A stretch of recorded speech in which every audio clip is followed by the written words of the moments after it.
are only one decision away from a totally different life. We all know this business. We know it's basic 1, 2, 3. We use our products, we recommend our products, and we invite others to look at the business or even just give referrals. We know there's 7 skills, we know there's strategies, we know there's some connected language to use. But there may be one decision that you haven't thought about that may be the difference in a totally different life. It may be even the reason you may be plateaued or stuck where you are. And that is a life vision. You see, a life vision is your destination. So as we prepare for this weekend, we want to know that vision is the destiny. And we have to find our warrior spirit within to gather up the tools and the skills and all the things to get to our destination. So how does that sound if we take a look at how we can mentor others into at least evolving into considering a vision and evolving their warrior spirit to achieve that? Does that sound good? So when I was starting my Young Living business, I was a teacher. My whole life was restricted by the income that I made as a teacher. All of my dreams were formed within the boundaries of this picture frame. I received fulfillment only in the design of this picture frame. My fulfillment was filled with busyness, such as writing grants for children of poverty and getting on every committee and doing all sorts of volunteer work because that's where I got my fulfillment because I couldn't get anything outside of this square. But now I know that by defining a vision, it allows us a reason to disengage from the very life routines that keep us status quo. And so by disengaging, it also gives us a reason to maybe start to muster up a warrior spirit to fight through those fears. It may also help us disengage from this crazy thinking we sometimes do that gives us our self-worth. So I'm really happy that I get to start off this weekend with the whole idea of vision so that as you walk through this weekend, you can connect all the dots to get to the journey that you choose for your life.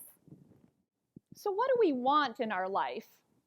Kathy Caprino says the top desires of people are happiness. And how many of you know perhaps a mom whose whole life worth is wrapped up in her children and suddenly they become empty nesters and they don't even know what makes them happy? Anybody know someone like that? How many of you know someone whose job is their whole self-worth and that they just put everything into that self-worth and never figure out why they're happy? Anybody know some of those people? And the list goes on and on. So we really need, in our life vision, we really need to define what makes us happy. The second one there is money. Now, we all start off in this business wanting to make a little money. But really, if you think about it, what do we want that money for? What do we want to do with that money? And I want to give you some ideas later.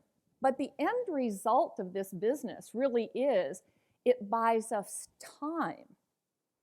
Time is the commodity we're all after. So we need the money to buy the time to do the very things that make us happy and to do the very things for our life vision, which include our bucket lists. The next thing on the list is freedom. Well, freedom isn't free, is it? So we have to set forth with a destination of a life vision, and we really need to raise up that warrior spirit to be able to earn that vision for freedom. And the last one is joy. Have you ever thought about what brings you the greatest joy? And maybe that should be on our life vision board as well. And I think with joy, it actually dovetails into fulfillment. And so as you're thinking about this, I used to get my fulfillment out of being busy. And now let's open our minds and see what else we can do to help others to evolve past their frame. We all know that income is the most limiting circumstance in our life. And when we define a life vision, that helps us to override this neurological programming that we all have. And one thing that you may or may not know, we have the conscious mind, which is our logic. We analyze the skills. We overanalyze the how-to of this business.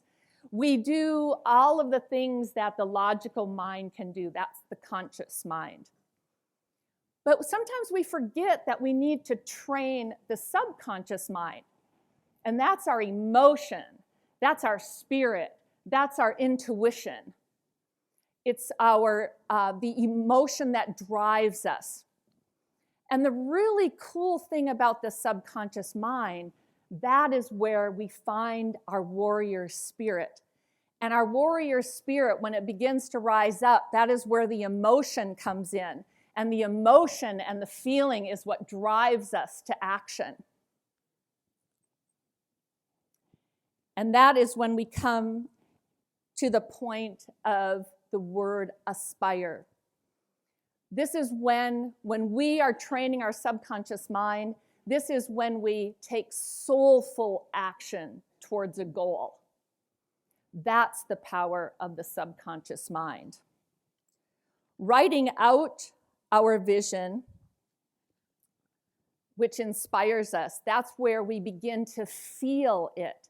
And something you may not know as we go through this whole idea of vision is we want to begin to meditate or pray about our vision every day.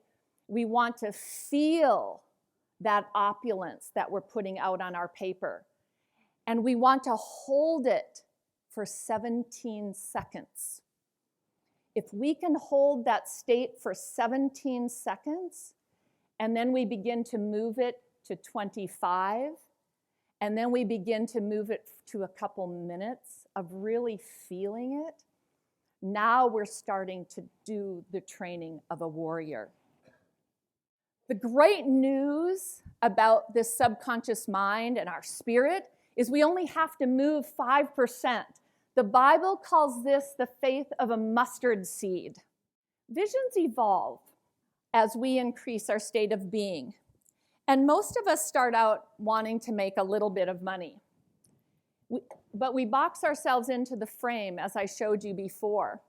And so I want to give you permission as a mentor that we have to mentor and paint a picture or even be a better communicator of what vision means. And so I'm going to actually show you how to help someone create a vision. Because when I started off as a teacher, I resisted going outside my box. Why? Because I knew it wasn't possible. I was stuck in this frame, and it was not possible, so I resisted because no one told me that it could be possible. And so my first vision, when I got the idea that maybe this network marketing thing could work, my first vision was to make a stinking $300. And what was I going to do with that stinking $300? My very first vision, I wouldn't put on a vision board, just in my head in case it didn't work out. But I wanted to make $300 to $400 so that when we went on a family vacation, we could do a little extra without thinking about it. And so my very first vision, when we started making that $300, we went on a vacation to Florida. And, you know, it's a typical vacation. But what I was able to do with that $300, times that by 12, and you know how much I had to spend, I was able to hire a scuba diver and take us on a private boat up the river, just my family and myself. And we got to swim and scuba dive with the manatees, a family school, do they call it a school of manatees or whatever, a herd, a pod, I don't know what they call it. But it was so cool to watch my children, and the cow would bump up against them, and the baby calf would go floating between us. And it was a memory that stinking $300 bought. That was my first vision. Then it evolved into, I thought, oh, I'm a teacher. Wouldn't it be awesome if I made just a little bit extra for my retirement? Wouldn't it be awesome to make a little bit extra for a security fund in case the septic goes out? That was my second vision. Still didn't want to put it on the vision board in case it didn't work out. But it evolved. And then the next vision, I wanted to be a stay-at-home mom. And now I had built the confidence, I started building my warrior spirit, and suddenly my resistance, I had a reason now to disengage from the resistance. I had a reason to disengage from the busyness of my life. And I said, wouldn't it be amazing if I had a healing home movement that could make a difference to people? And that was the first vision I put on the vision board.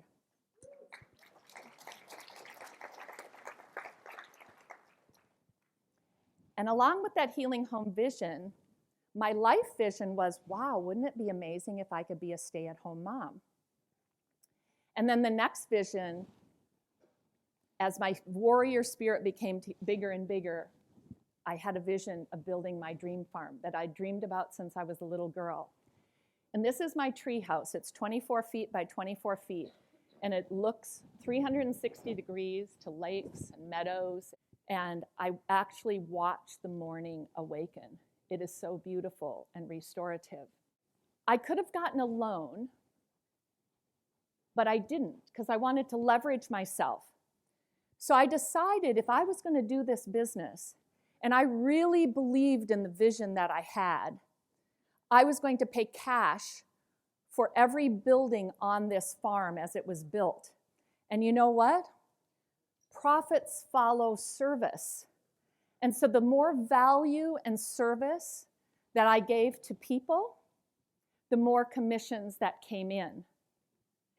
And so every single building on that farm was earned, and it reminds me of the beautiful people in my life. But as we're evolving this vision to be a strong, benevolent warrior, things happen. When we get in that arena of life, it's tough, right? This is an emotional business. How many of you have cried about your business? Yeah. How many of you have wanted to quit? Believe me, it still happens at a Royal Crown Diamond. So we have to have mental toughness. Now look at the definition of this. Mental toughness is the ability to consistently perform towards the upper range of your given talent and skills, even under pressure. It's the ability to remain focused and motivated in the face of setbacks towards your goal. Do you all have the little card I gave you? Post that up on your refrigerator because it'll come to help you. And I want you to remember a motto that I always remember when anything happens. Adversity is the preparation for greatness. And that will get you through many things. To be successful, you have to be in the arena. And if you're in the arena, you are going to be knocked down. You are going to be in the mud. You've all heard the quote, you have to fall down 7 times and get up 8. What gets you up?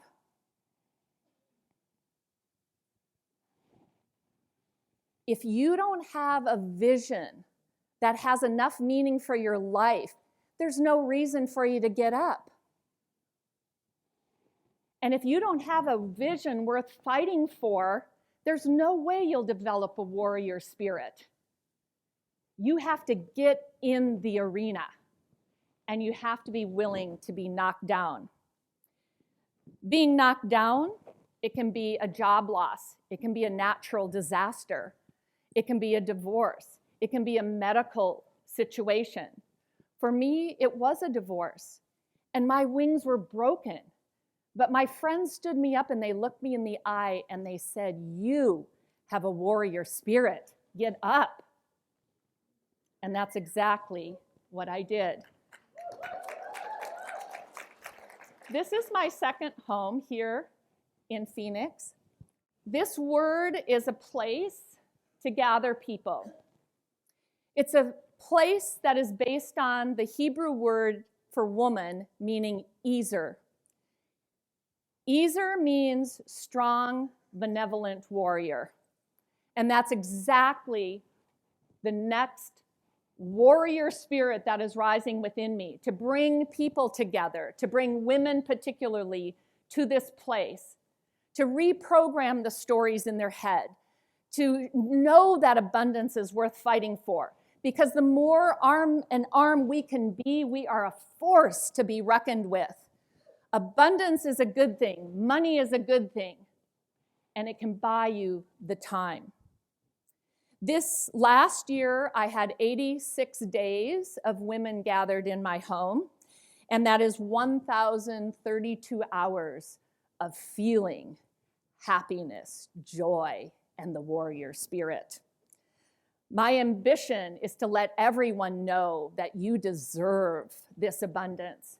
You deserve to spread this goodness around the world, and you will do that with this Young Living business of yours. I want to read to you what experts say, and I want you to think about your own vision and why you should aspire to fulfill your vision. Remember, aspire means to take soulful action to a greater cause. But look what the experts say happened. Experts say most women let their dreams go dormant due to the busyness of life. Do you realize you have to let some things go? Women play small, sometimes because of their family, sometimes because of their partner. They let their potential be hidden with fear or the notion that they don't deserve it. This busyness is what causes the resistance and locks their dreams away. Women more than men, but I want to include you men as well. We hold our visions back because it's the only thing that we feel we can contain within this hometown reality. So are you ready to claim this vision? Yeah! So let's start with some practical steps. You are all mentors. Our job is to mentor to the core rank, and our core rank is Senior Star. So your job is to go home from this weekend and begin mentoring people. And it starts with helping them to evolve their vision. Now remember, my first vision was only right here. And as I began to grow, my frame got a little bigger. And then as I began to grow a little bit more, then I had it. I was able to figure out that I needed to start writing this vision board. So this is what we want to start people off with. Have, do, be, and what do you feel? So right now, quickly, you're going to take this home, maybe do it at lunch, maybe do it tonight, but you want to meditate on this for the next 30 days because you'll be surprised what evolves out of this as you start to look. Things come out from inside that you had tucked away. What do you want to have? What do you want to do with it? Who do you have to become? And then how do you feel? So I want to show you my own journal that I'm just not talking.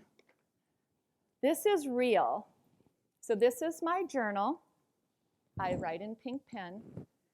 And I have my next vision goal, and that's what I'm showing you. What will you do with that money, Connie? Who will you become, Connie, as a strong, benevolent warrior? How do you carry yourself? What do you talk about? How do you influence others? I need to increase my warrior spirit. A person, how do I create that, or what do I feel? I have on here deeper meaning. It allows me to express myself. It fits in with the divine. I feel accomplished and confident and fulfilled. How do you feel? You have to get the feeling part or it doesn't work. And you're not going to have time, but the first thing I want you to write down is, what are you making in Young Living right now? And you're going to do this to the people that you mentor. What are you making right now, your present income? The next goal is, what's possible? If you take half of what you make right now and then add it together, is that possible? So if you make $1,000 right now and you divide that in half, that's $500. You add them together, that's $1,500. Is that possible? Yeah, no, yes? Okay, the next one is probable.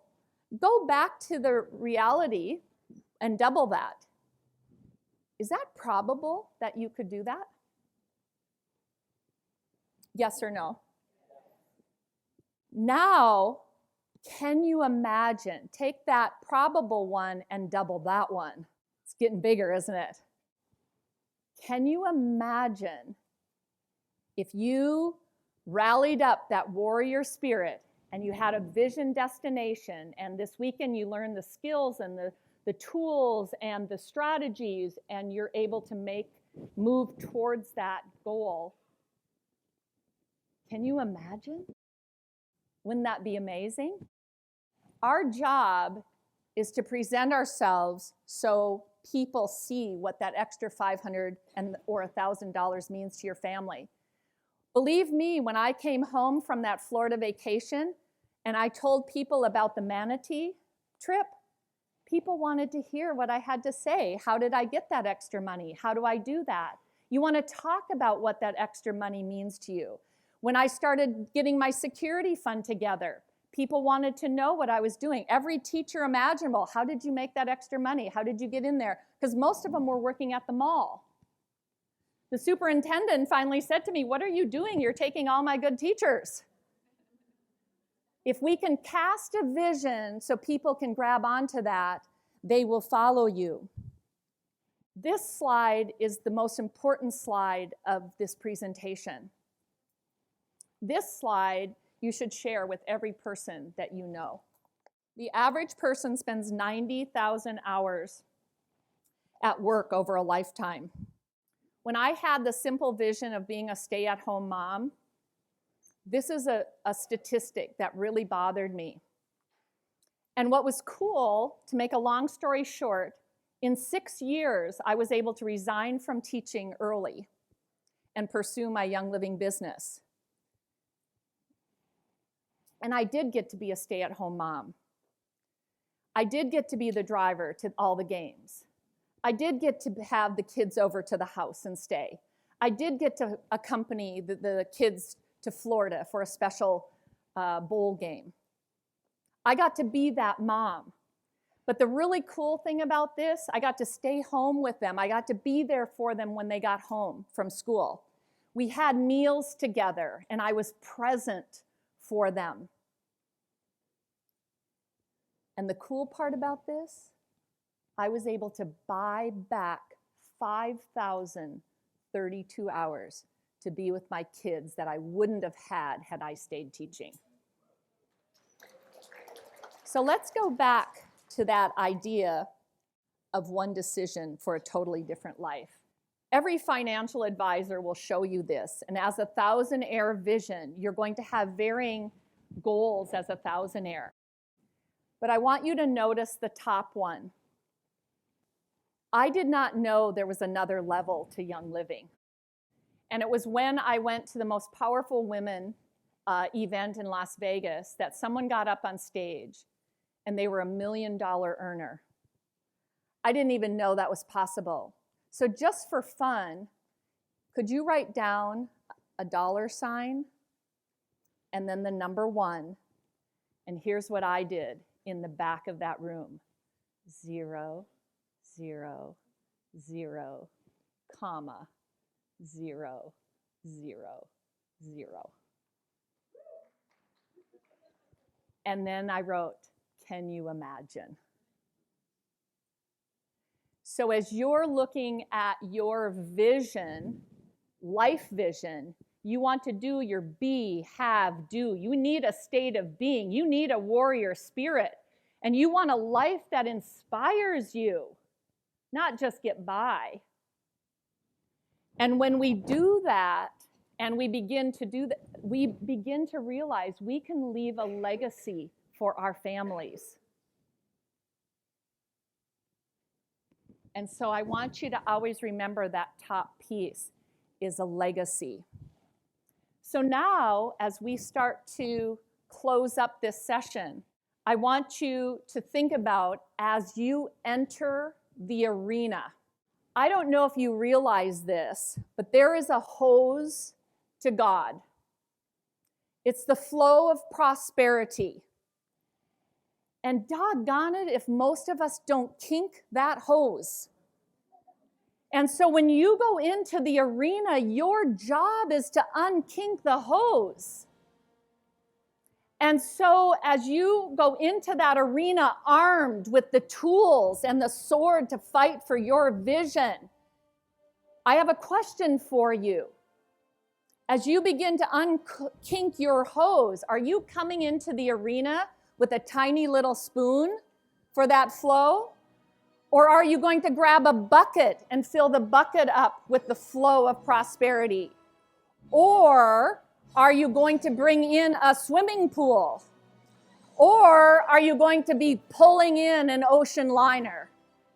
But you're going to go into the arena to unkink the hose. I think Theodore Roosevelt said it the best. He says this, it is not the critic who counts. How many of us worry what everybody else is thinking of us?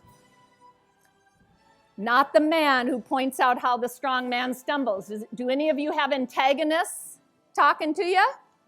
10% of the people you run into are going to be antagonists. Get over it.